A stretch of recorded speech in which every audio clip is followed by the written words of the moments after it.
Why did you run away?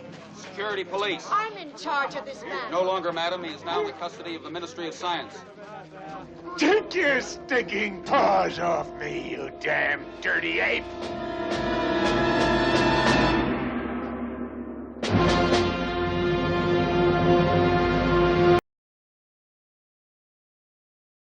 Ladies and gentlemen, welcome to Metropolis Radio. Today we are talking about one of my all-time favorite sci-fi series, Planet of the Apes. Now, I have to specify with Planet of the Apes, I only like the original movies, the original 5 movies.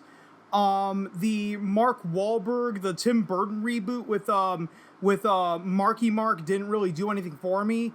And same with, Rise of the Planet of the Apes, Dawn of the Planet of the Apes, and War for the Planet of the Apes. I only saw Rise of the Planet of the Apes, Dawn of the Planet of the Apes. I think I only saw like the first 20 minutes and shut it off. And I never saw War for the Planet of the Apes. But those original 5 movies, I do consider top tier sci-fi. Coming across this article from Comic Book Resources, and that is why Planet of the Apes was considered unfilmable even by its author.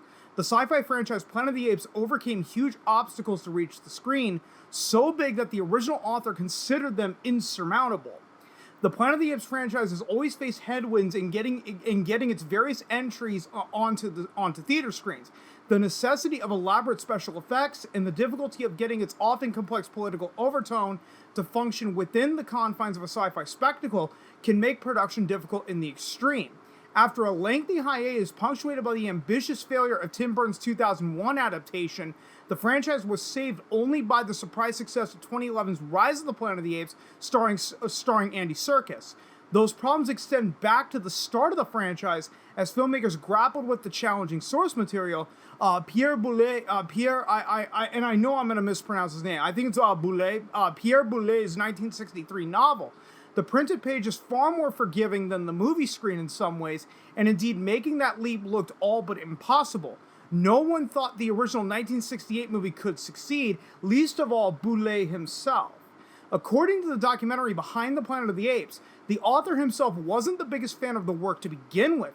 He considered it quote-unquote second tier, and with his previous novel, The Bridge on the River Kwai, already adapted into an award-winning movie classic in 1958, he had no need to prove his work's merits on screen.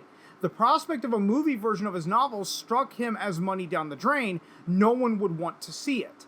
Furthermore, the novel itself used a very difficult structure to adapt. A framing narrative depicts a pair of astronauts who find a message in outer space describing the events of the story, which ends on not one, but 2 ironic twists.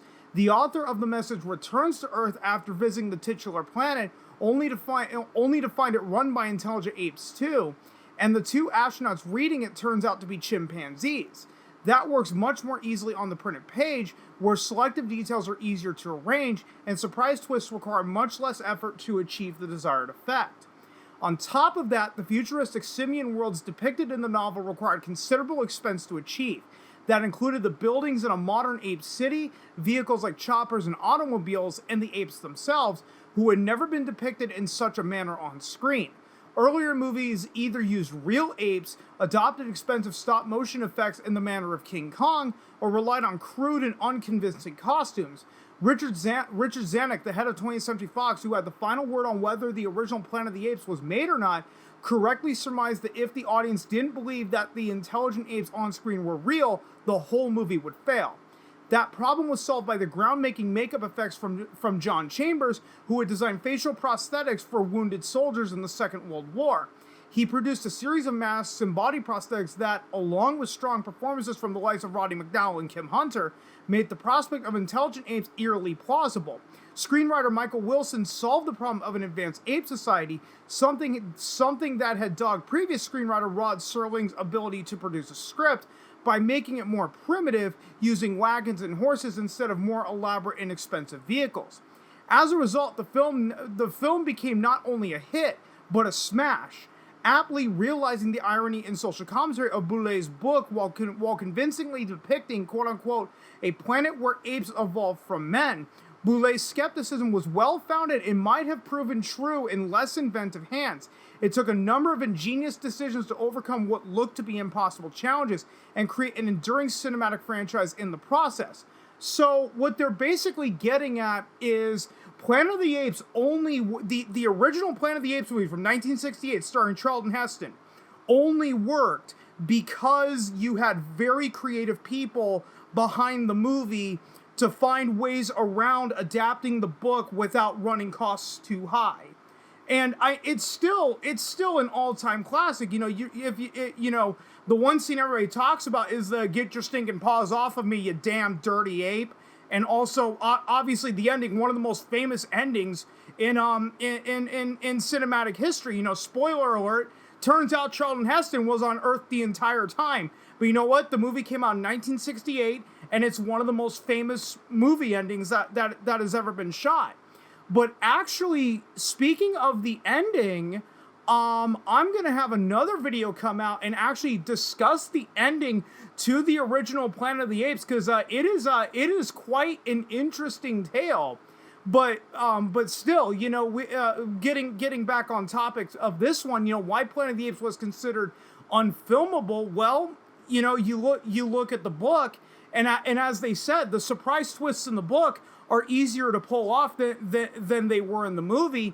And on top of that, if you didn't have enough creative people behind the movie, well, as suggested, the entire thing falls apart. Again, guys, take a look.